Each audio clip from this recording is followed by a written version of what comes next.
શ્રી પરશુરામ સંગઠન દ્વારા પરશુરામ જન્મોત્સવ નિમિત્તે સેવાકીય પ્રકલ્પોનો પ્રારંભ, બ્રહ્મરત્નોનું કરાયું બહુમાન। ભૂદેવોના આરાધ્ય દેવ ભગવાન શ્રી પરશુરામજીના આગામી જન્મોત્સવના પાવન અવસરને વધાવવા માટે શ્રી પરશુરામ સંગઠન ભરૂચ જિલ્લા દ્વારા વિવિધ સામાજિક અને સેવાકીય પ્રવૃત્તિઓનું સુંદર આયોજન કરવામાં આવ્યું છે। ઉજવણીના પ્રારંભે રવિવાર તારીખ 12 એપ્રિલના રોજ સંગઠનના મુખ્ય કાર્યાલય ખાતેથી આધ્યા કન્સલ્ટન્સીના સહયોગથી ભગવાન શ્રી પરશુરામ રોજગાર યોજનાનો ઉપસ્થિતોના હસ્તે વિધિવત પ્રારંભ કરવામાં આવ્યો હતો। આ પ્રસંગે સામાજિક અને શૈક્ષણિક ક્ષેત્રે વિશેષ સેવાઓ પ્રદાન કરનાર બ્રહ્મરત્નોનું ઉપસ્થિતિ મહાનુભાવોના હસ્તે સન્માન કરાયું।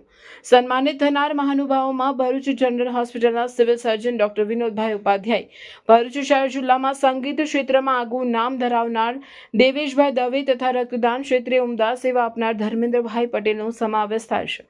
આ કાર્યક્રમમાં શ્રી પરશુરામ સંગઠનના સ્થાપક હરેશભાઈ પુરોહિત, રાજકુમાર દુબે, અમરીશભાઈ દવે તેમજ સમસ્ત બ્રહ્મ સમાજ ભરૂચ શહેરના પ્રમુખ હેમંત શુક્લ, મહામંત્રી રાજુભાઈ ભટ્ટ, યુવા પ્રમુખ હેમલ દવે અને અગ્રણીઓ સર્વ ધર્મેશભાઈ તથા જયેશભાઈ પુરોહિત ઉપસ્થિત રહ્યા હતા।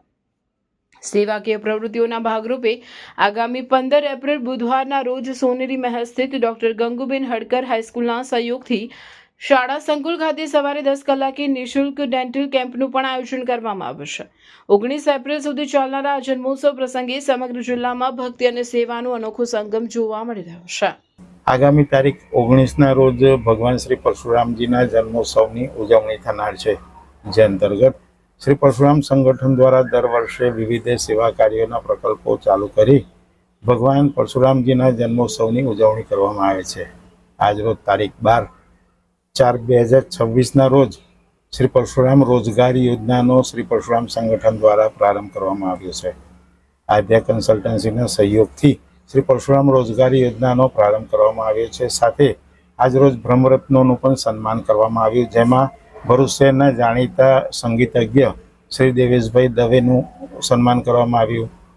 જાણીતા રક્તદાન ક્ષેત્રે આગવી સિદ્ધિ હાંસલ કરનાર શ્રી ધર્મેન્દ્રભાઈ પટેલનું સન્માન કરવામાં આવ્યું। સાથે જનરલ હોસ્પિટલના સિવિલ સર્જન ડૉક્ટર વિનોદભાઈ ઉપાધ્યાયને પણ સન્માન કરવામાં આવ્યું હતું।